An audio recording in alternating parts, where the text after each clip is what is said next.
Pro players spend countless hours learning and perfecting new techniques. Why? Good question. Because, well, they're useful. They work. Even if you think, you know what, I'm never going to use that technique. You know what, this is what I got to say to you. You just never know. It might come in handy, it might save your skin and even earn you a dub one day.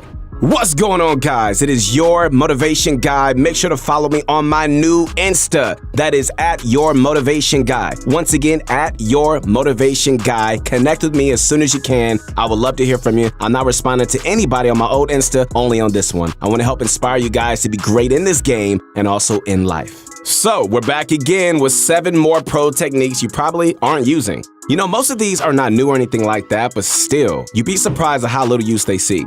Whether your goal is to get more kills, survive longer, or even win more matches, these techniques are sure to help you guys. Do you have a technique that you love to use all the time? Well, I know a lot of players that, use the grenade strat that you see some of the pros use. They just love blowing stuff up, and that just makes it easy.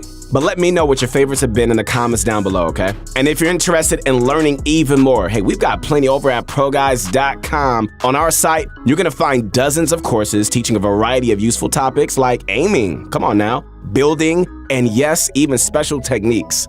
For instance, our Secret Building Techniques series takes you through the steps needed to learn all the moves that are going to give you an advantage on the battlefield. To start, follow the link in the description or visit ProGuides.com. Ladies and gentlemen, this is my favorite time. You know why? Because it's time to sit back, relax, and grab my favorite candy that I am addicted to, and I'm proud of it. And it is that Bunch of Crunch. And let's get this going. So, a while back, we showed you guys a not so well-known technique to attack a wall from behind your ramp, right?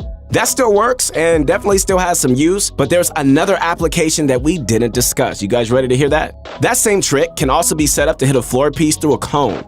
Now, this is useful for tricking turtling opponents into thinking you won't be taking their top floor piece. To do this, so approach your turtling opponents one by one from the top, right? Either place your own cone piece if they haven't yet, or remove it and just replace it with your own. Once you own that pyramid, edit it to reveal one of the corners, either the right or the left. Swing your pickaxe at the very edge of their floor piece, then quickly reset the cone. From here, and I mean right here, the enemy is gonna think that you can't hit their floor. But if you swing on that harvesting circle, you can actually attack it through the cone. So do that, all right? And pull out your floor to replace it. Then edit through both to reveal your opponent for the kill.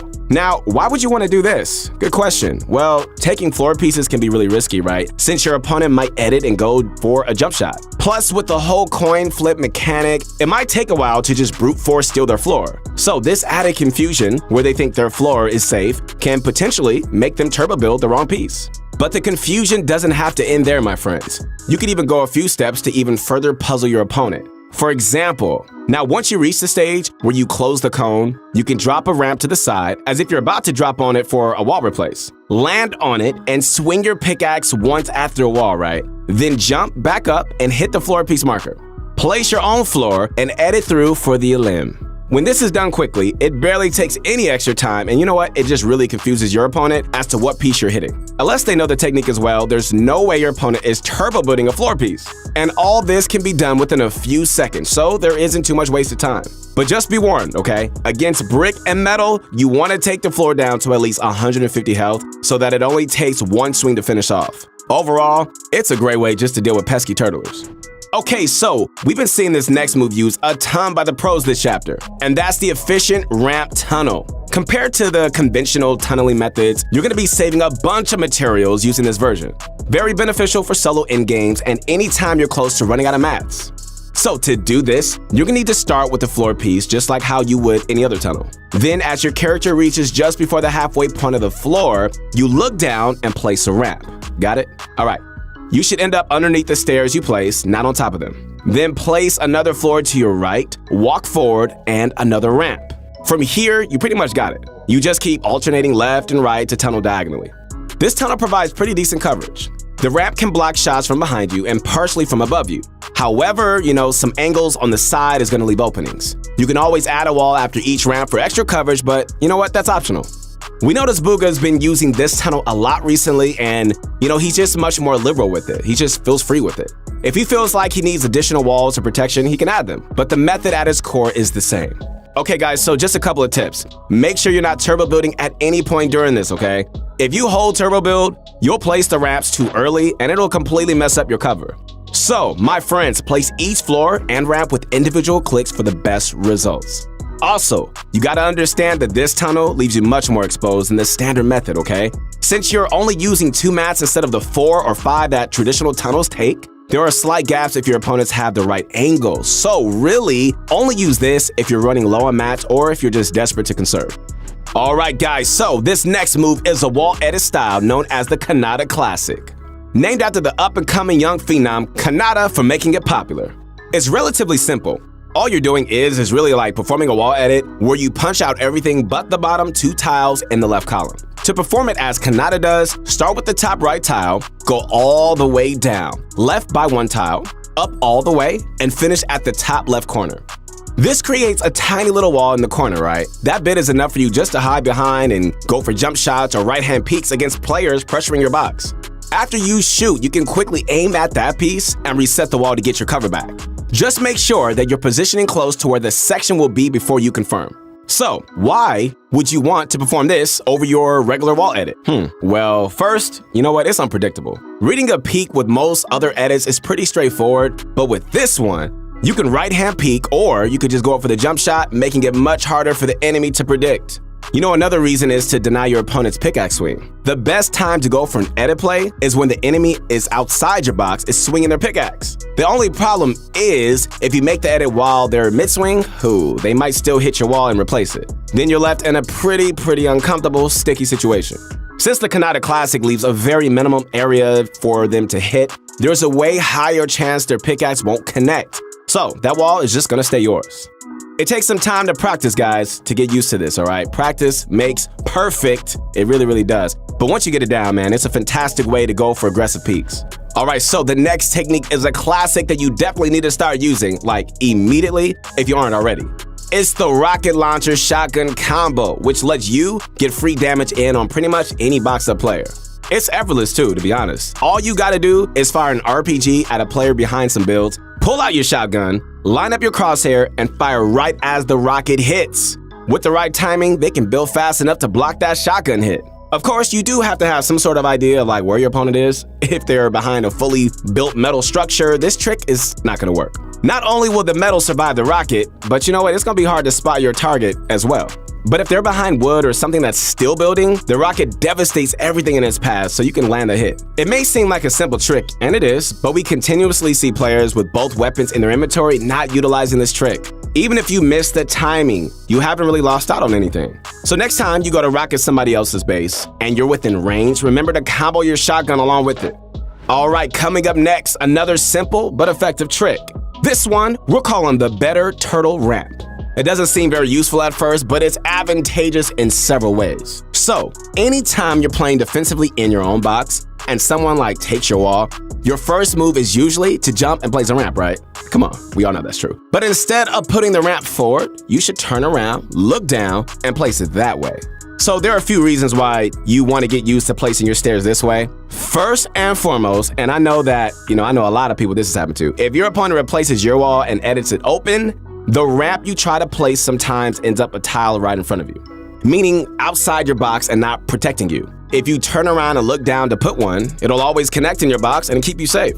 Not only that, but the most reliable escape route when your wall gets taken is almost always editing out the back of your box. Placing the ramp this way can be done as you're turning around, and it just saves a bit of time. A third reason is to block above you as well. If your cone and floor pieces get taken, a forward ramp isn't going to do anything unless you're toward the front of your box. So turning around and placing it this way protects you from any attack from above. There are plenty of more reasons too, but the main ones are just that it's safer. Generally, it just covers more angles, and it's just more intuitive for you when you're expanding out. Remember when Nick A30 was considered an editing phenom? Man, those are the days, right? But this knowledge of editing is still hot because recently, Nick showed this exclusive trick on his stream involving a peculiar edit we've never seen. All right, so let's just say it's the end game. You're holding the high ground and you want to go for rifle shots on players rotating in. There's a massive risk editing your wall or a window open and going for shots. You might get sniped or lose a bunch of health from a third-party player. So Nick came up with this flexible, cost-effective way of adding cover when you go for shots. So start by editing your wall open, then placing 2 cones in front, one at the top and one at the bottom. You edit 3 tiles on the bottom cone, right? If you're peeking left, edit everything but the bottom left tile. And if you want to peek right, then leave the bottom right tile unedited. Then edit the corner of your wall so that it lines up perfectly with the bottom cone. Place a pyramid in your box as well, okay? And edit the same corner as you did for your wall to create a ramp that adds more protection. Then anytime you want to go for another angle, you can reset the cones and your wall and set them up the other way. You know, it takes valuable time placing cones and editing them, so try to set this up in advance. Figure out what direction players are likely to rotate in from and put the cones down before the storm starts closing in. You don't want to be setting this up when there's shooting to be had, because by the time you finish, you might lose your opening. So always try to place the cones before engaging. This final move isn't like a specific technique, as it is a general strategy, and that's shooting structures with your shotgun. You know, many people don't even know this, but the tactical shotgun actually does pretty decent damage towards structures. It does. The epic and legendary variants hit as hard or harder than a pickaxe with each shot. About 75 damage with the purple and 75 with the gold. The pumps do significantly less, so generally, you want to attack with this strategy. But why would you use one over a pickaxe, you ask? Alright, let me show you in this example from Benji Fishy. He destroys his opponent's base with a rocket and, unfortunately, misses the combo shot. Now, if Benji were to walk up, pull out his pickaxe and go for the wall, his opponent would clearly see it coming, right? So instead, Benji waits until he's in wall placing range and uses his shotgun to take it. Since he's a bit farther away, the guy in the box doesn't even expect it. So Benji gets it for free and cleans up the kill.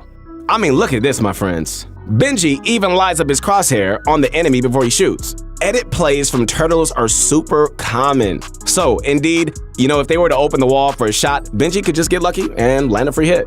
Just another reason to use your shotgun this way. This does not only apply to walls, but also against ramps. Walking up the pickaxe stairs is predictable, but no one expects the shotgun replace. Now, we're not saying that you should only use your shotgun against structures. A pickaxe attacks much faster and does more damage overall. Plus, it doesn't take up ammo you'll eventually have to reload. But anytime a wall or ramp is low and you're within replacing range, using your attack shotgun might catch your opponent off guard. Alright, so to summarize, my friends, the 7 techniques we showed you are the floor take fake out, the efficient ramp tunnel, the Kanata classic wall edit, RPG shotgun comboing, the better turtle ramp, Nick A's 30s protected peak, and using tac shotguns against structures. Although some of these are more difficult than others, they all require one word. I'm sure this is your favorite word, and that is practice. You have to ingrain these patterns in your mind if you want to perform these in a real match. So definitely spend some time in creative, going over them and just getting to a point where you're just pulling them off with ease. Well, hope you enjoyed this video. Once again, this is your motivation guide. That's right, your friend, the one and only Keith Allen. Again, make sure to connect with me on my new Instagram at Your Motivation Guide. And posting up vids to help inspire you to not only be great in this game, but also in life. Hope you enjoyed this video. If you did, drop a like, sub to the channel, and remember to use code PROGUYS in the item shop to support the team. Once again, we'll see you next time.